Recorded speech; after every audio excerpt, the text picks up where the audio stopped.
in this post Chag HaShavuos Kabbalah Satorah period of time, we decided to see if we could put a little bit more effort into understanding Kabbalah's old mitzvos, Kabbalah Satorah. And by way of introduction to today's discussion, I want to classify the nature of the hischayvus that we took upon ourselves a commitment to the mitzvahs. And we would like to compare that perhaps to the commitment of the Goyim, B'nai Noach, lahavdil, with regard to 7 mitzvahs. We have also in Halacha hischayvus of the Baal Chov to return the money that he borrowed from the Malveh. And we have levels of hischayvus, different concepts and categories with regard to being mischayev. In fact, perhaps the highest level of hischayvus is that of an eved. The Gemara says in many places, in Gittin and elsewhere, that eved avdo gufo kanui, a kinyan aguf. That's the perhaps most supreme and most profound level of hischayvus, in which the eved is chayev in every way to fulfill every will and command of his master. Klal Yisrael stand at Har Sinai and they declare Naaseh ViNishma. The Gemara tells us in Shabbos on Daf Beches that 600,000 Malachei Asharis came down from the heavens with 100, which I guess you'd say 1.2 million ksarim, and they crowned each Jew with 2 different ksarim, one keneged Naaseh and the other keneged Nishma. And this is the most glorious moment in Jewish history, the moment of Naaseh ViNishma. And the Medrash applies to the Jewish people a pasuk in Tehillim. The pasuk says the following: Birchu Hashem malachav giborei koach osei ritzono osei dvaro lishmoa b'kol dvaro. Now let's look at this pasuk. The subject of the pasuk seems to be the malachim, and they are described as giborei koach, mighty. But then it says osei dvaro, which again is a description of the malachim. Their koach expresses itself in osei dvaro. They are those who personify the fulfillment of God's dibur, of God's command. But then it says lishmoa kol shofar, kol dvaro. And Chazal connect that lishmoa in this pasuk with Bnei Yisrael who say Nishma. And that recitation of Nishma, according to Chazal, elevates the Jewish nation as a whole to the level of Malachim. And it goes beyond that of Malachim. Malachim are Giborei Koach, they're Osei Dvaro. But they don't get these special tsarim. On the contrary, they will crown the Jewish people. And that is a manifestation of the fact that the Malachim are agreeing, are conceding that man is even greater than the Malachim. And therefore, it's no coincidence that it's the Malachim who are crowning man, crowning the Jewish people.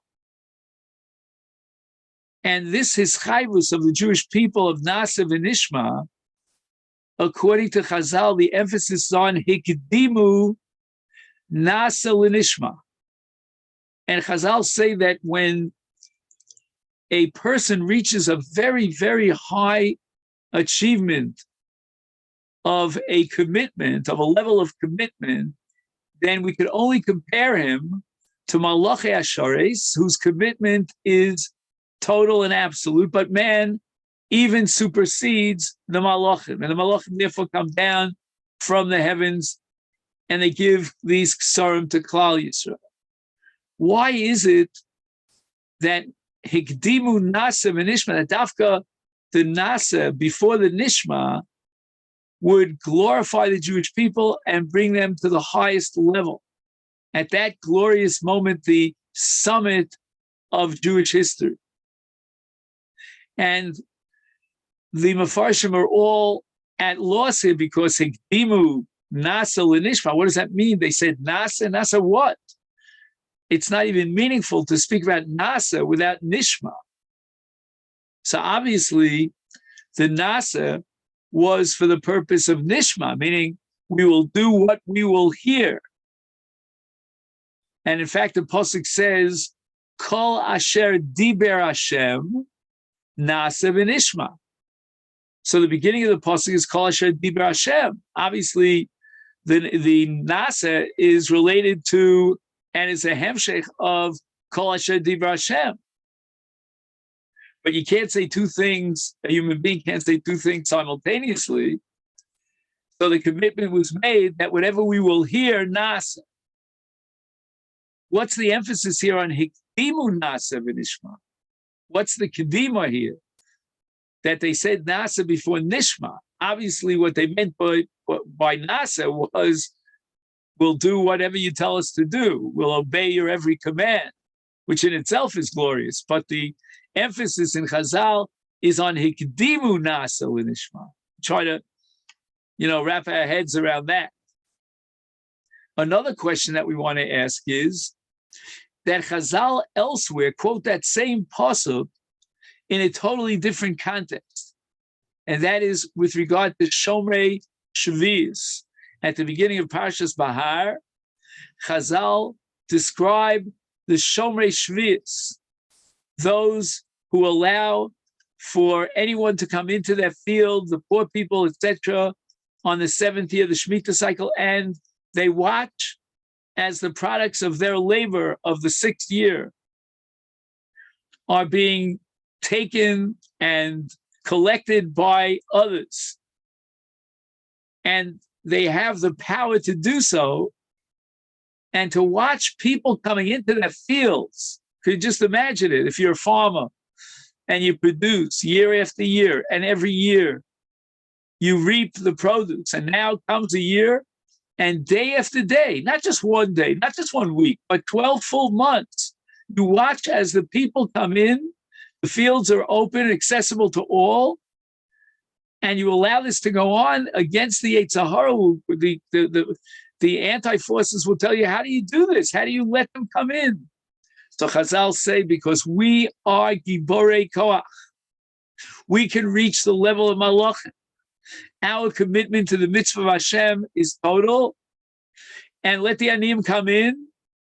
I'll welcome them. I'll allow this to go on without complaint, without preventing them and blocking them, and I will reach the level of Malachim. And Reb Chaim Shmulevitz, in a famous shmooze, which you'll find in Sichot Musar for Parshas Bahar, he points out that this is not a special level of Yechidei Skula. Only exceptionally pious Jews will fulfill the mitzvah of Shemitah. The mitzvah of Shemitah is incumbent upon every single Jew. Each one of us are expected to climb the ladder and reach that level of Giborei Koach, Malachav, Osei Dvaro, and make our fields hefker every seventh year. In fact, Yirmiyahu Hanavi says that when in the Tochacha, the Tochacha says, it means that if you didn't observe Va'aretz Tishbos, if you didn't observe the Shemitah, then you won't have crops. So the Jewish people are tested with the mitzvah of Shemitah and expected each one of them to fulfill that mitzvah and climb the ladder and be the Giborei Koach. This is the greatness of Klal Yisrael. Mik'yamcha Yisrael.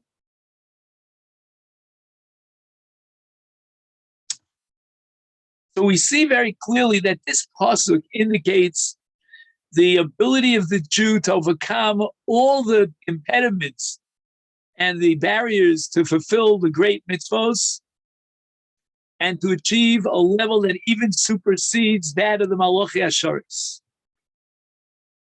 Now we want to study the famous kasha, many Mefarshim, but we know it in the name of the Beis HaLevi.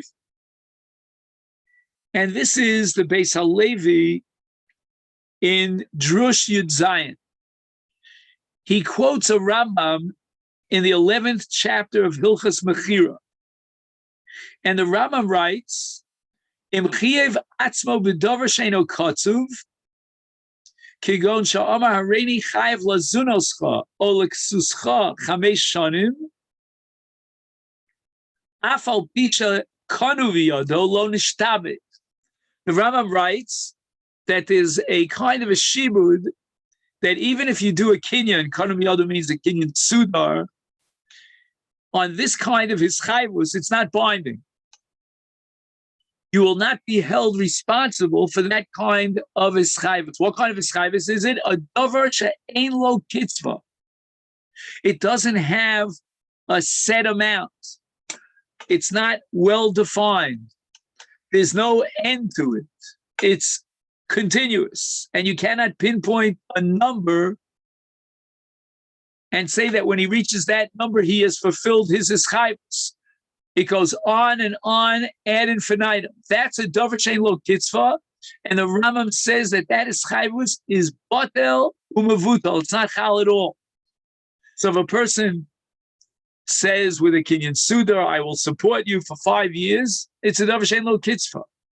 What does it mean? I mean, there may be a drought year, there may be a year of inflation, there may be a year of where there's not enough crops. Any number of factors could affect how much at the end of the day he'll have to support somebody. The Ram gives another example. Ksuscha, I will grant you an open check to buy all the garments that you and your family might need. Ram says it's batel, it's a davar she'ein lo kitzva. Correct, the Beis HaLevi, if his chayvus on a davar she'ein lo kitzva is not chal, it's not valid, it's not binding, how then could Naaseh ViNishma be binding? Chazal tell us that if we, chas v'shalom, violate the law of the Torah, then we are held responsible for trampling and violating the hischayvus that we took upon ourselves at our Sinai. Why? It's a davar she'ein lo kitzva.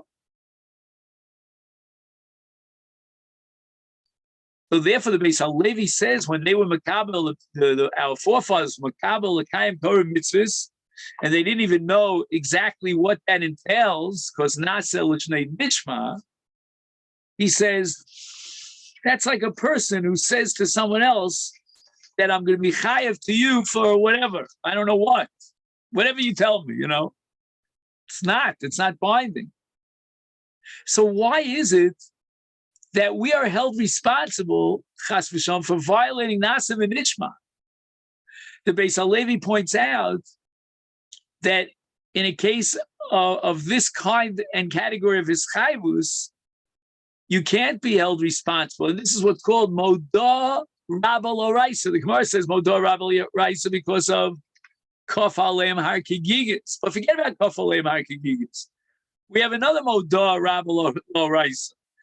And another reason why Naaseh ViNishma is not binding, it doesn't commit us.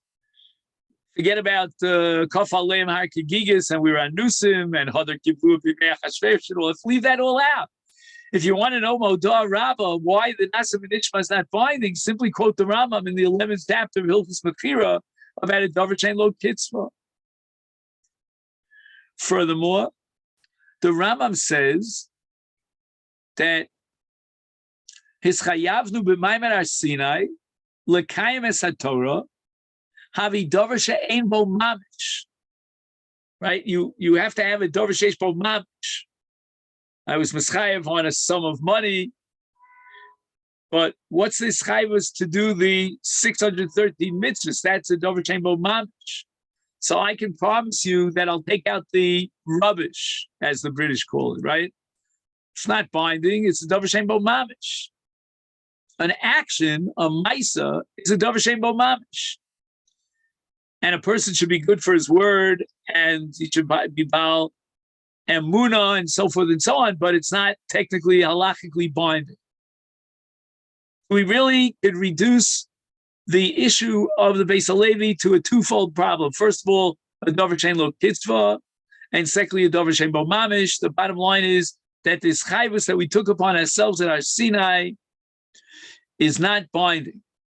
Naaseh ViNishma has no halachic significance whatsoever. Says the Beis Halevi, akusha eino kasha meikara. The whole kasha is not a kasha. He says we're making a big mistake.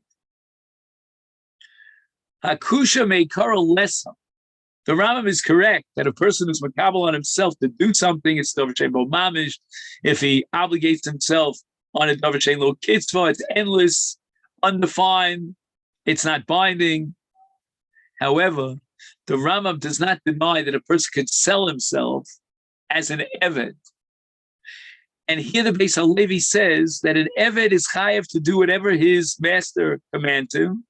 How then can the kinyan avdus be binding in halachic sense? It should be a davar shein lo kitzva. We don't know exactly when this is going to end and how much is included. And not only that, it's a davar shein bo mamish. You know, the eved says, the adon, I'm being mocked to myself to you, and whatever you ask me to do, I'll do. That's a davar shein bo mamish.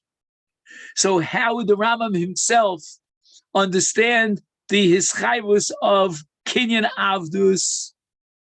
Says the Beis Halevi, there's a fundamental difference between these two categories of hischayvus. As we said at the outset, there are really three categories of hischayvus. We're going to focus our attention on two. One is hischayvus to pay something or to do something, where this chayvus is on mamon, it's on maisim, it's on actions. That's a davar shein lo kitzva if you don't specify how much you're going to max out, and the davar shein bo mamish in the case of maisim. But now we have a different category, and that's called kinyan avdus. When you mischayev on asiyas ha-maisim, that's a davar shein bo mamish. And if there's no limit to it, it's a davar shein lo kitzva, and it's not binding. However, there's something called a kinyan avdus. We have a whole sugya in Kiddushin, Daf Tesvav and onwards. How do you achieve a kinyan avdus? What ma'aseh do you do? What action is the ma'aseh kinyan? But whatever it is, it's a kinyan on the guf of the eved. It's not a kinyan on his ma'asim. It's not a kinyan on his commitment to do something specific. He is changing and completely transforming himself as an eved. He is no longer a ben chorin, he's an eved. That's kinyan gufo. Eved gufo kani ladono, the Gemara says. His guf is kanu. The mela, he has to do whatever the adon commands him. Not because of his ischayvus. Not because he promised to do X, like we said, he'll take out rubbish every morning. No. The reason why he has to obey every command of the Adon is because his guf is kanu. He is now an eved. As a result of the shem eved and the kinyan avdus, he's got to do and fulfill whatever the Adon desires to command him. And that's what Kabbalah HaTorah and this chayvus of Naaseh ViNishma is all about. Says the Beis Halevi, it's not a chayvus on mitzvahs. It's a kinyan avdus. And again, you have to see the Beis Halevi inside. We're not going to do it now. How exactly that kinyan avdus was effectuated at the time of Har Sinai. But whatever it is, it's a kinyan avdus. And that's why HaKadosh Baruch Hu says to Yisrael many, many times throughout the Torah, Av avodayhem, you are my avodim. Anochi Hashem Elokecha she'otzisecha me'eretz Mitzrayim. And now I'm your Adon because you made yourself into an Eved. You are makni your guf to HaKadosh Baruch Hu. And once you're back to the Gufta Kodesh Baruch Hu, then Naaseh ViNishma means I have to fulfill every command of the Adon, of the Rav, because I am his Eved, and I'm Gufo Konui. And the Beis HaLevi goes even a step further. And he says that when the Pasuk says in Yeshayahu, Yisrael Avdi Ata, that Yisrael, you are my Eved, the emphasis here is on Yisrael, Lafuke Ben Noach. Ben Noach is a different category of Ischayvus. The Chiyuv of Ben Noach for Zayin Mitzvahs B'nai Noach is Ischayvus on the Maisa Mitzvah, or in most cases on the Averos. It's not Gufo Konui. The concept of Avdus is foreign to the Goyim. It's irrelevant to the Goyim. They never accepted upon themselves Avdus. They never entered into the category of Gufo Konui. They could be held responsible for 7 specific restricted mitzvos, but there's no Avdus. And that's why Yisrael Avodehem. Avodehem v'lo avodim l'avodim. We are his avodim. And that's really what Yetzias Mitzrayim is all about. Anochi Hashem Elokecha asher tzisicha me'eretz Mitzrayim. Lios lachem Elokim means we become the avodim of HaKadosh Baruch. So Kabbalas HaMitzvos and Naaseh ViNishma is a personification and a manifestation of Avdus, of Gufo Konui. And the Beis HaLevi points out that if you look carefully in Choshen Mishpat Simon Samach Zayin, you will see a very, very fundamental nafkamina between Klal Yisrael and the Bnei Umos HaOlam. The Shulchan Aruch paskins that with regard to a Balchov, if, let's say, Shimon borrows money from Ruvain, so Shimon owes a chov, chayav l'shalem, aval mikovakom ein kofin oso l'shalem. V'lo kofin oso lasos shum melacha kidei lifroach chov. The Shulchan Aruch paskins that if I owe you money, I have to pay the chov. That's my mitzvah, that's my obligation. But if I cannot pay that chov, then you cannot demand of me malacha. Do you remember the phrase, again, maybe this is an American kind of phrase, I don't know if it resonates with you.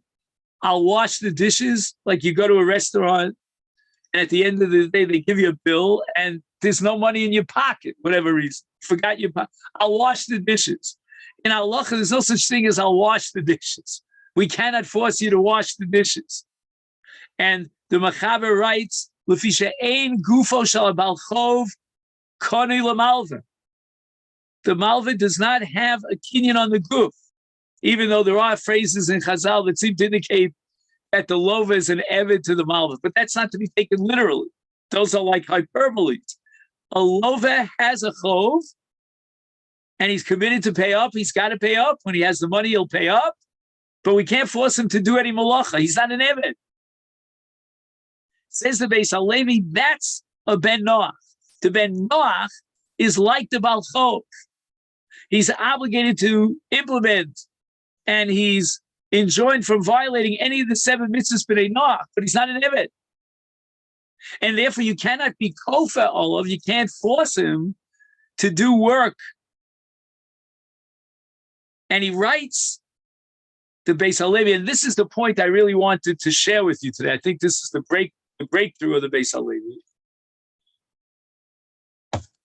That the nafkamina is dependent upon a sugya in Hegyonei and Daled Amud Beis. The Gemara vacillates back and forth whether Ben Noach mitzuva al Kiddush Hashem or Eino mitzuva al Kiddush Hashem. Is a Ben Noach obligated to give up his life al Kiddush Hashem? I remember when I first arrived in Toronto, I spoke about this.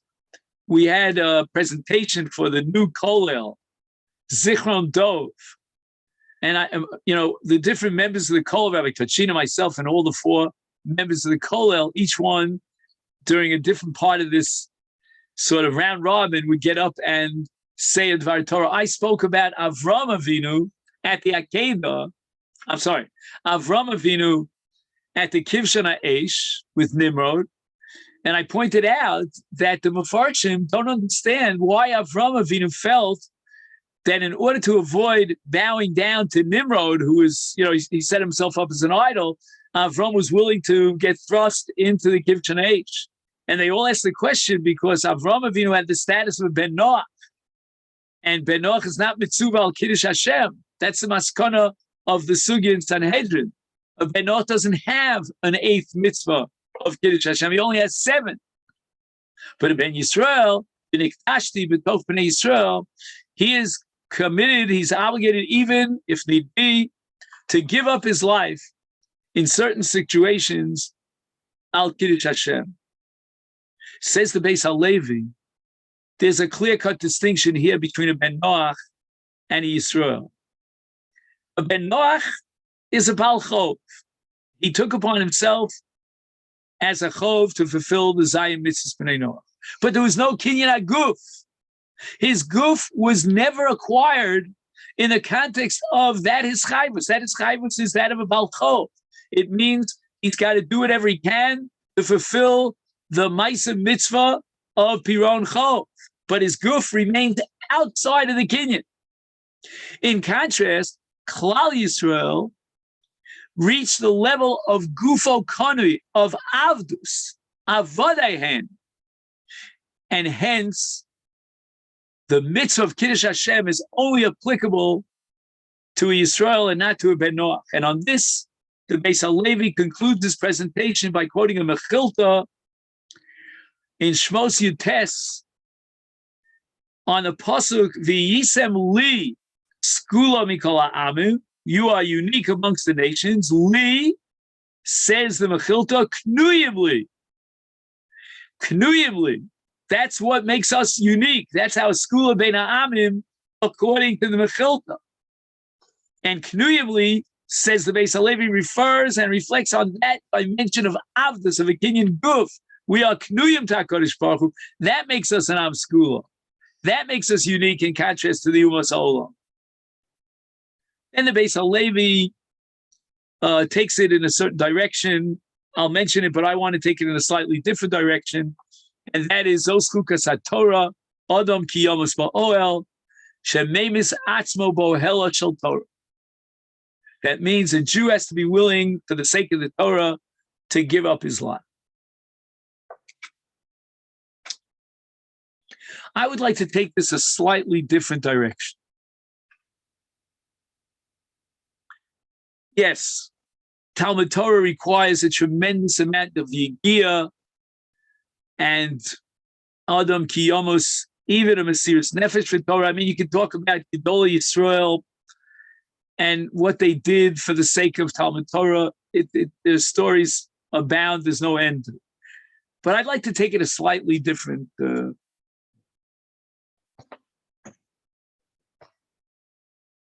at the end of Parshas Mishpatim, when Klal Yisrael commit themselves, Naaseh ViNishma, the Torah says that they brought karbanos.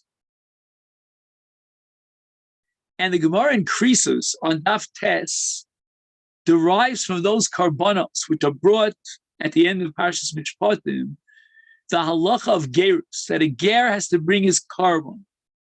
In fact, the Gemara wants to say that a ger who hasn't brought his karban is called mechusar kapara. But that's not for us now. That's a different discussion. Rashi asks the question, if the karban ager is part of gerus, then how could it appear in Parshas Mishpatim? Parshas Mishpatim is after Kabbalas HaTorah. Kabbalas HaTorah is in Parshas Yisro. And it doesn't make any sense, says Rashi, that the Torah would be given to Klal Yisrael before Gerus. So Rashi says that the events described at the end of Parshas Mishpatim took place on the 4th of Sivan and on the 5th of Sivan. And those events that took place at Har Sinai, when they accepted the Torah, took place on the 6th of Sivan, even though they're recorded earlier in Parshas Yisro. What principle is Rashi activating?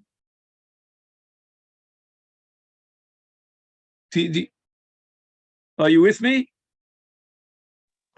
Again, I'll go over this. What's recorded in Parshas Yisro, in the 19th and 20th chapters of Shmos, took place on the 6th of Sivan. That which took place at the end of Parshas Mishpatim, in the 24th chapter of Sefer Shmos, took place on the 4th and the 5th of Sivan. What principle in interpreting the Torah is Rashi applying? Ein Mukta Mukhar. Ein Mukta Mukhar B'Torah. And as soon as you hear that, and you want to press the Ramban's button, you know that the Ramban, Kedarko B'Kodesh, is going to go bonkers, ballistic. And the Ramban says it's Shalok HaHogen, Shalok HaSeder.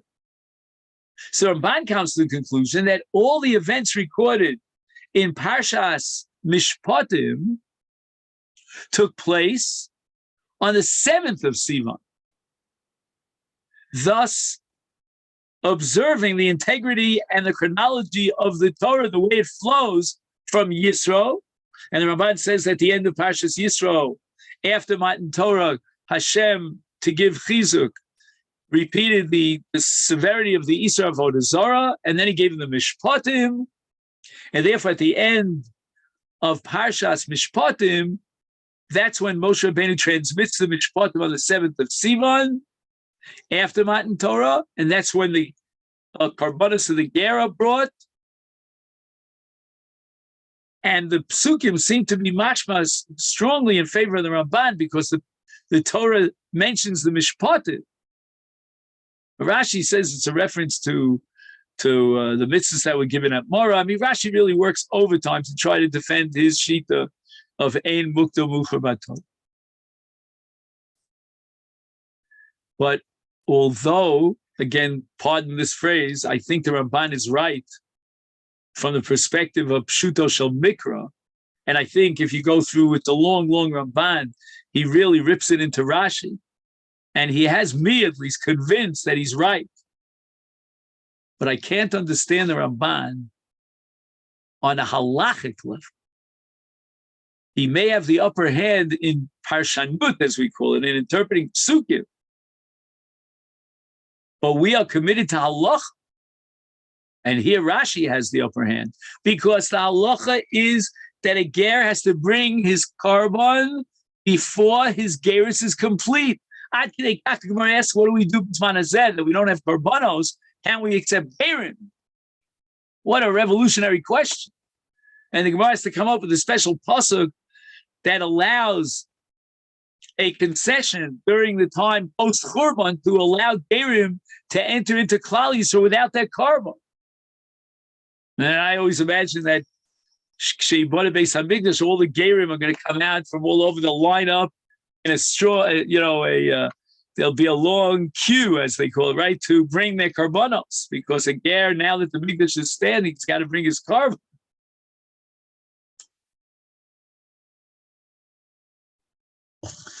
The Gemara in Krisus derives this from the pasuk at the end of Parshas Mishpatim. So what comes out according to the Ramban? That the Torah was given to another nation, Kilu, to the Jewish people, but they weren't really Jewish. It was before their gerus. They could not enter into Klal Yisrael before the carbon, and the carbon was only brought on the 7th of Sivan. Rebbeinu Shalom, the Rashi has to be right. The karbanos must be brought on the 6th of Sivan. Following the karbanos and the completion of the gerus, now they're ready for Kabbalas HaTorah. So to explain the Ramban, I don't remember all the details. I'm going back like 40 years and at least 40 years in time. But I heard once something from Rav Soloveitchik that I'd like to apply here. And I hope he won't fault me for it. I'm sure I'm not saying it over the way he said it, but I'll give it a shot.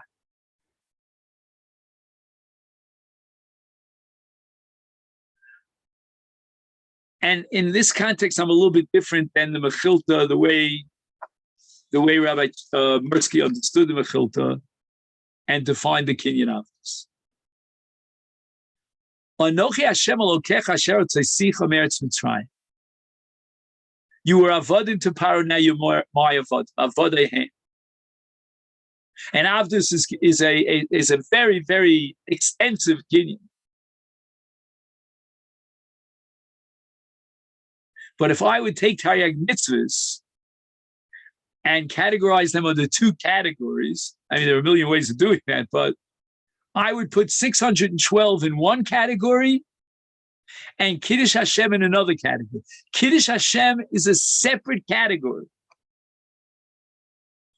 because 612 mitzvos obligate me, my mind, my body, my thoughts, my actions, my emotions, my monetary possessions, every dimension of my life is dominated and controlled by the halacha. But I don't have to give up my life. That's already a whole different story. Kiddush Hashem. And the Ramban holds that there was a separate bris on Kiddush Hashem. And what was the nature of that bris? Obligating us to be willing to give up our lives if need be. That goes beyond Avdus. An Eved doesn't have to give up his life for his Adon. The Adon cannot demand that the Eved die for his will, for his command. No. That's outside the purview of Avdus. That requires a separate, independent hischayvus that only took place at the time that they brought what? The karbanos. The Torah describes how Moshe Rabbeinu received the blood of the karbanos in aganos in receptacles. He took half of the dam and sprinkled it on the mizbeach, and half on each and every Jew, single file. And that dam habris represents a brand new bris, a brand new hischayvus. We have three levels of hischayvus. We have hischayvus of a balchov, and we saw that in the case of the Bnei Noach. And that means that the balchov is obligated to pay up. We then go up to the next level of avdus, where there's no davar kitzvah, and you can make a kinyan on a davar shein lo kitzvah called avdus and gufo konilo, and that extends way beyond that of a balchov and kofen. So we can force him to do whatever he has to do to obey the command of the Adon. But then we have a third level, and that third level is Kiddush Hashem, is that mitzvah. I call it the 613th mitzvah. When the dam itself connects every Jew with the mizbeach, and the forerunner of that bris was the Akedas Yitzchak. And it means, according to Ramban, that there had to be a two-stage process. Stage number one was Naaseh ViNishma. Stage number one was Avdu. Stage number one was, God, I am a Shabbat to you, all dimensions of my reality, of my existence, my body, my mind, my emotions. And halacha penetrates every area of human behavior. It goes into the kitchen, it goes into the bedroom, it goes into the office where you do your business. Every dimension. There's no place on the face of the earth that's beyond the purview of halacha, of the will of Hashem. But that's a kinyan avdus. Once Klal Yisrael on the 6th of Sivan entered into the Kinyan Avdus, where Hashem declared, Anochi Hashem Elokecha asher hotzicha me'eretz Mitzrayim, now they're ready on the 7th of Sivan to bring the karbanos of the ger. And often the thought occurs to me that this is why we read Megillas Rus on Shavuos. What law of gerus do we derive from Rus? Rus says two things. Amech ami ve'elokayach elokai. Elokayach elokai is mitzvos. But what's Amech ami? We tell the ger that he is now entering into the destiny of the Jewish people. We'll call it the zigzag of Jewish history, up and down. Anti-Semitism, pogroms, Kiddush Hashem, Nebuch, left, right, and center on Tisha B'Av. We'll read the Kiddush, and we'll talk about the Crusades and Chalmoniki, and we'll talk about the Shoah. We'll talk about so much endless spilling of Jewish blood. That's the Avas Hashem of B'chol Nafshecha, B'chol Levavcha. Afilu who notelas nafshecha of Kiddush Hashem, and that level of Ava requires a separate bris that can only take place after we climb from the lowest level of a Balchov and a Shibud to the higher level of Avdus. And now that we've achieved the level of Avdus, we have to be ready for the Karbanos Hager, for the Zrikas Adam on the highest level. And the Ramban holds that can only take place after they entered into Avdus. They've climbed up the ladder. Now they're ready for the ultimate Ischayvus of Yahavtus Hashem Elokecha. And that was manifest in the physical action of the Zrikas Adam from the Mizbeach, half of the dam, and the other half of the dam on the bodies.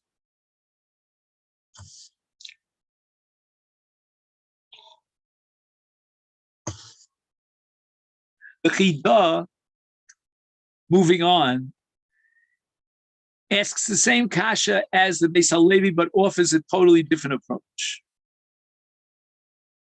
Davar she'eno kotzev. How could there be a hischayvus on a davar she'eno kitzvah? And that was our original question. The Chidah claims that when we read the Rambam that we referred to earlier in Perek Yud Aleph, we have to go on and not stop at Halacha Tezayin. The next Halacha, Halacha Yud Zayin, is a very unique kind of style of the Rambam, very Yotzei Dof. And the Rambam asks a kash. Usually the Rambam doesn't know about V'im Tomars and Yesh Lomars like Tosfos. But here, he deviates from his regular path. Umipnei ma asks the Rambam, haposekim ishto, she'ezan es bita, right? A woman comes in from a previous marriage with children, and the second husband writes in the ksuba and signs a commitment that he will support not only the children that they will have, but children that she brought in from a previous marriage. Chayav lazuna. Why? The Rambam actually asks this question. How is this commitment to support your wife's child binding? It's a davar she'ein lo kitzvah. And the Rambam answers, mipnei sheposak b'shas nesuin. If anyone here is following in the pages, we just turned to page 412. What is the Rambam telling me when he says mipnei sheposak b'shas hanesuin? Which means that before they entered into the chuppah, he made that commitment to her that he would support her children. And the Rambam adds the following 5 words. V'adavar domeh lidvarim haniknim be'amira. You can effectuate a kinyan through amira. What does that mean? We usually say that a kinyan requires a maisa kinyan. Amira is not sufficient, but there are a number of exceptions to the rule, And this is a sugya ksubas adaf kuf beis. What is dvarim haniknim ba'amira? The Gemara describes a situation where the two fathers, one of the bride and the other of the groom, get together before the marriage. And one says to the other, Kamata nosein lebincha, and he gives an answer. And then the other mechutin says, Kamata nosein lebitcha. Now you're giving for your son, I'm going to give for my daughter. Amdu v'kidshu. After making that agreement, they stood up and they went through the marriage. Kanu. The kinyan is binding. Each one could demand from the other one, force him to pay up. So let's say the man says, for my son, I offer $500,000. And he says, for my daughter, I commit myself for a dowry of $500,000. Together, the new couple starts with $1 million. Can they buy a house? I don't know. When I was in Toronto, I think in B'nai Torah area, what's that called? Near Vaughan, you know what I mean? Up north, kind of. They were charging, at that time, I'm going back 12 years, they were charging $2.5 million. Again, it was Canadian, so I don't know, but it was a lot of money. I don't know. Bobby's not here. I would ask him on Lancaster. Where is he, on Lancaster? No? What's the name of that street there, you know? Laurel Crest. Laurel Crest. That's it, Laurel Crest. Haven't been there in a while. That's BC, right? Before Corona. Very expensive. Here in Israel. Do you know what's going on here? Rabosai, I would recommend that you buy something here, except I can't recommend it. There's nothing to buy. The prices are crazy. Through the ceiling. It's meshuggah here, what's going on. I heard now that the Israeli youngsters, you know, the newlyweds, they'll buy something, you know, in a new neighborhood before the prices go up, and then they'll wait a few years, live there, and then sell it and buy something again as an investment. It's really wild. Everybody here is in real estate. So we have a concept which the Gemara calls hein advarim haniknim ba'amira, which means if I make a commitment as a verbal statement, and then because of that commitment, you enter into a kinyan, an actual kinyan, a binding kinyan, then the amira, the original commitment, is binding, which is wild. Again, this is so exceptional to the way the halacha operates. Okay, he said he would give $500,000 for the new couple. Words are cheap. Where's the kinyan? Amdu v'nisu, Zella said. The Gemara says, Amdu v'kidshu. Amdu v'kidshu means that as a result of this agreement, this reciprocal joint hischayvus, they went ahead and got married. That's called dvarim haniktim ba'amira. And their commitment is binding. Why? Says the Chidah, interesting pshat, that normally, if a person makes a statement, that's a very nice pledge. He should be honest and good to his word, but that's not a kinyan, that's not his chayvus. And what that means is there's no gemiris das. There's no indication until you do a maisa kinyan that the amira is fortified by an absolute gemiris das. You really are 100% in that commitment. But if, as a result of that verbal commitment, you get the benefit of your child marrying his child, so forth and so on, then in such a case, the hana that you benefit from clinches a gemiris das, and the amira gets upgraded to the status of kinyan. An amira could become a kinyan. He says, Afal Gav, to be Alma in general. Below my Sakinyan Lav Klumu. Amira is not Machayev. Hainu al Dvarim be Alma. Ain't on them so make for Gomer Daito, Lahaknos. Aval b'makom shebor umuchach. Shekivein lahaknos b'leiv cholent. Because on the basis of this commitment, his children will be married one to the other. Ha'eschayvus chala. Tkefa in modern Hebrew. Ha'reza ki'ilu asu kinyan. It means that the kinyan of the kedushin is chal vis-a-vis the amira. That's ein dvarma nikim amira. It's a mind-boggling concept. It basically deviates and undermines everything that we know about kinyanin. But it's a gemiras das. Says the Chidah, that's Naaseh ViNishma.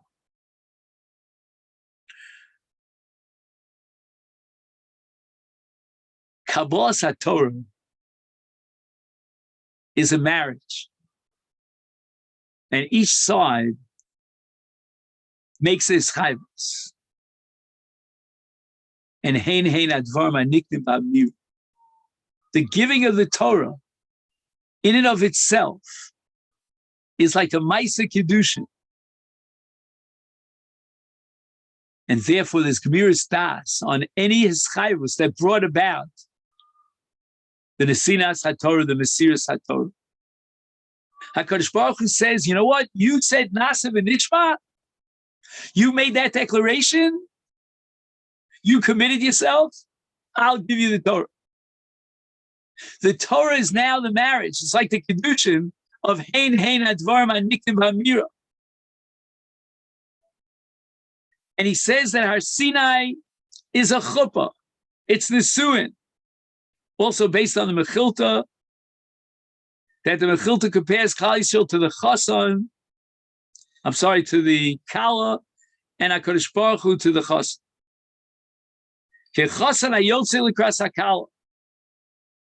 And if that's what the marriage is about at Har Sinai, then we can apply the principle of Hein Advar Ma'niktim Ba'amira. And what that means is that is chayvus of Naaseh ViNishma really is fortified by a kinyan. It's anchored in the kinyan of the marriage between Klal Yisrael and HaKadosh Baruch Hu. The kol min hagi nisuin lemedim anu mimatan Torah. Many different aspects of nisuin, of marriage, of chuppah, are derived from Matan Torah, because Matan Torah is the original marriage.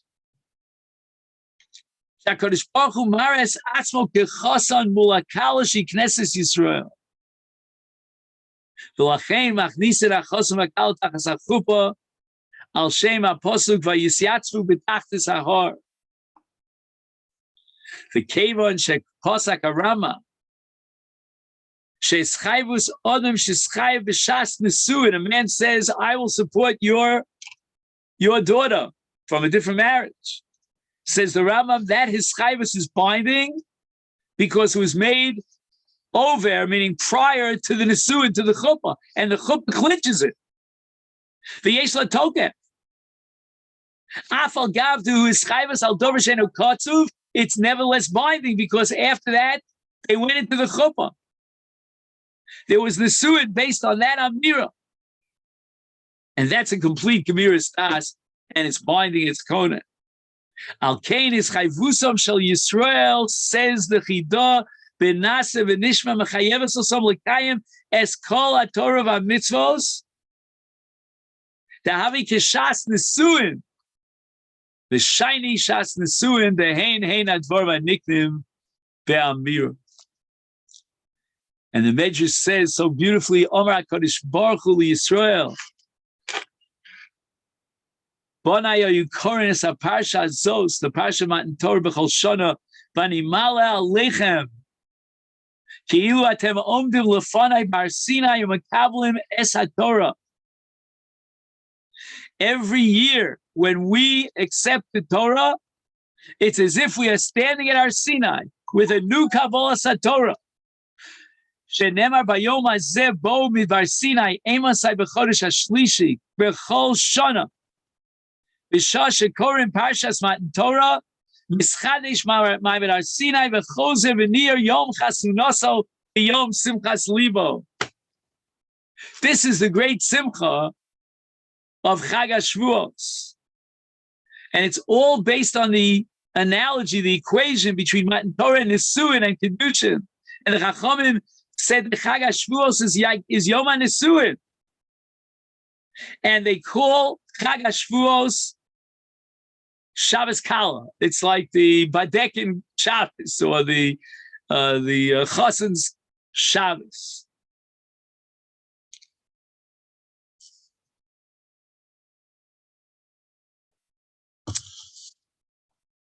Now, I want to end with the following.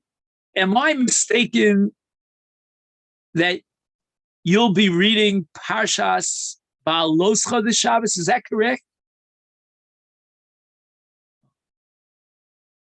So here in Eretz Yisrael, it's already Wednesday. So it's a little bit on, we're on the way to Parshas Shlach. But we still didn't get to Parshas Shlach. We're still influenced by Parshas Ba'aloscha.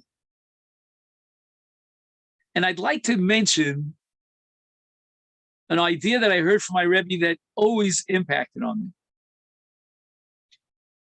And this is a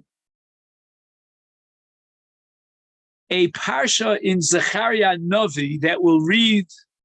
I say will as if I'm in Toronto, but we'll read this Shabbos, and that's the Haftorah of Neros Zechariah. Zechariah is shown a vision, and in this vision,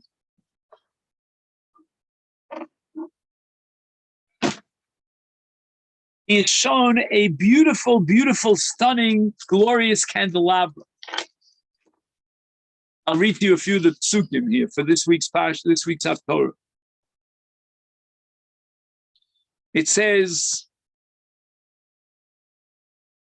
it's called Rani V'Simcha Bas Tzion, and it says Ra'isi, this is Zechariah Novi describing the vision.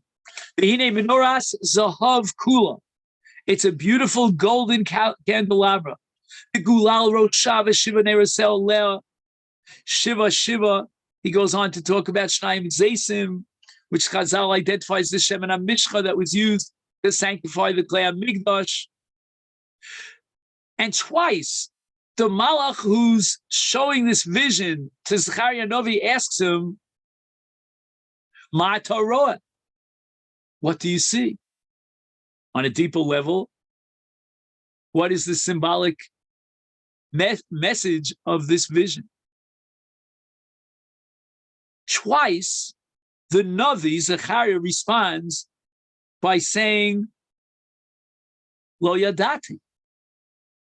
I don't know what's going on over here. Did you ever hear of a Navi who gets a vision and he's totally baffled by it? Nachamu.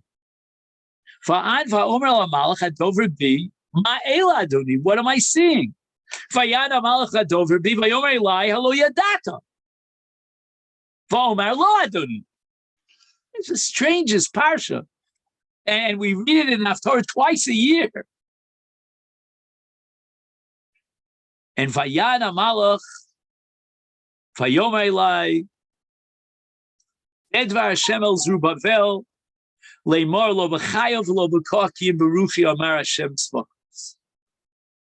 heard from my Rebbe the following. Zechariah knew that he was being shown a vision of Bayis Sheni. And Zerubbabel was in charge of moving forward with the project, the enterprise of rebuilding the Beis HaMikdash to replace the first. So what confuses Zechariah Novi? He knows, based on Ruach HaKodesh, that Zerubbabel is going to face tremendous challenges and opposition in building the second Beis HaMikdash. But he also knows more than that the Mikdash Sheni was not the same as the Mikdash Rishon. In the Mikdash Rishon, the menorah was made of zahav. Gemara tells us that in Mikdash Sheni, it was made of other metals. It's not exactly clear. It says eitz, but the Chazal say it means metal, but it's not zahav. And Chasa Rachmana al Mamonim Shel Yisrael, the people were poverty-stricken. They couldn't afford a candelabra made of gold.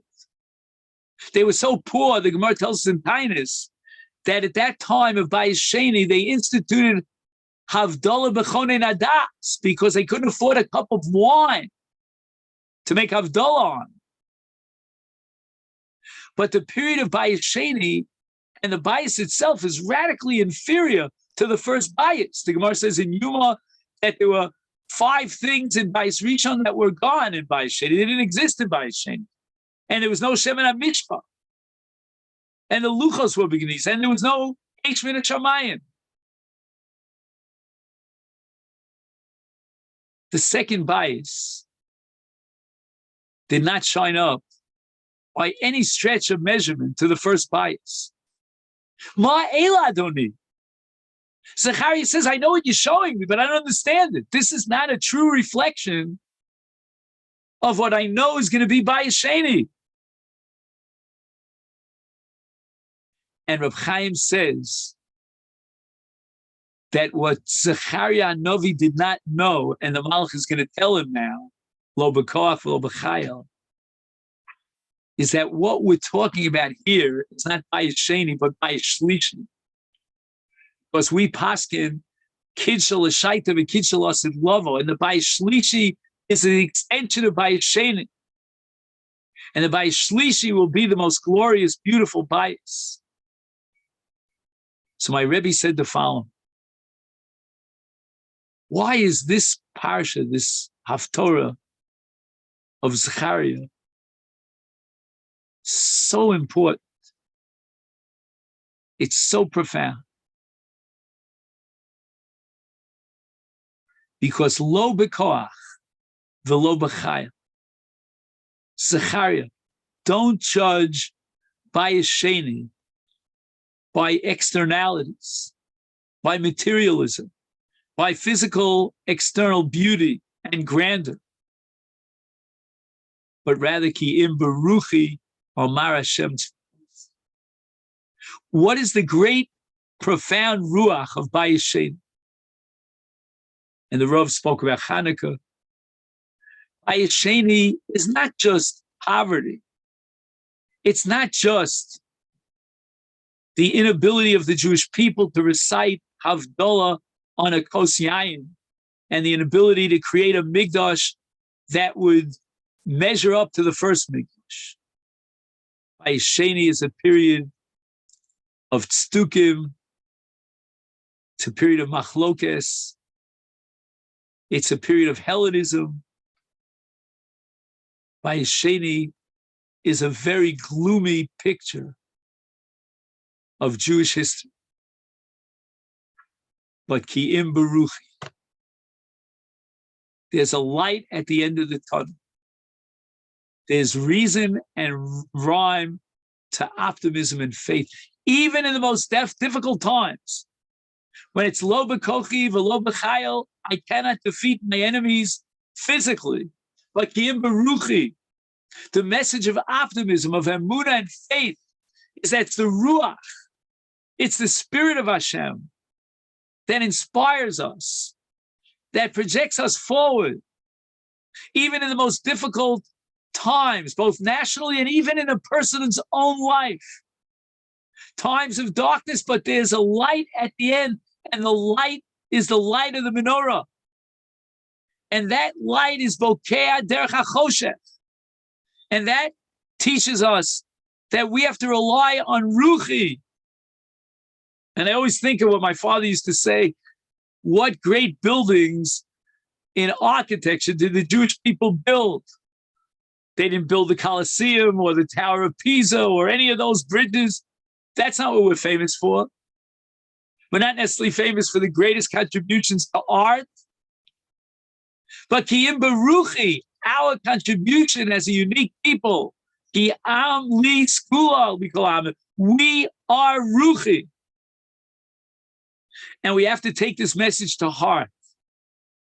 And we have to pray to Hashem that this great prophecy foretelling the binyan bayis shlishi in the Haftorah of Zechariah, in the Balos Chasaneros, should come to pass speedily in that time. Keni Ratzon. Amen. Thank you and have a great Shabbos. It's good. Well, thank you. Well, too.